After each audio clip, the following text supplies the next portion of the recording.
সকাল সকাল মেয়েরে গোসল করাইয়া রেডি করাইয়া দিলাম স্কুলে যাওয়ার জন্য।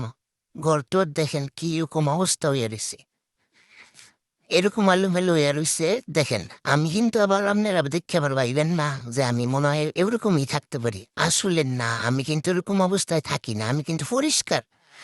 তারপরেও কিন্তু এরকম হইয়া রয়েছে, মেঘ বৃষ্টি 2 দিন ধরে বৃষ্টি পড়তেছে, কোনো কাজ ছাতা ভাল লাগে না করতে। তাই কাজ মজুর মেরেছে, আজকে রোদ উঠছে, আজকে ইনশাল্লাহ সব ধুয়ে দেয়া পরিষ্কার করে দিম। দেখেন চমৎকার করে গুছাই ফেলাইছি, সব ধুইয়া দেয়া ফেলামো। তো আমি তো গুছানোর পরে মেয়েগুলোও রেডি করা স্কুলে পাঠাই দিছি, বাস সব কাজ শেষ করে ফেলাইছি। এখন যাবো গোসল করতে।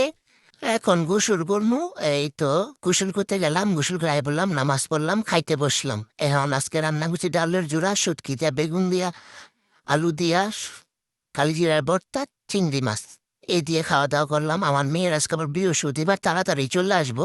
আমার ছোট মেয়েটা কয়েকদিন পর পরে খালি অসুস্থ হয়ে যায়, ওর খালি জ্বর ঠান্ডা হয়েই থাকে, ও একটা দিনও ভালো থাকে না। সবাই বলে আমার মেয়েটা না পড়া পারে, খাওয়া পারে, সবাই বলে খুব ভালো। আমার মেয়েটা নাকি পড়াশোনায় খুব ভালো।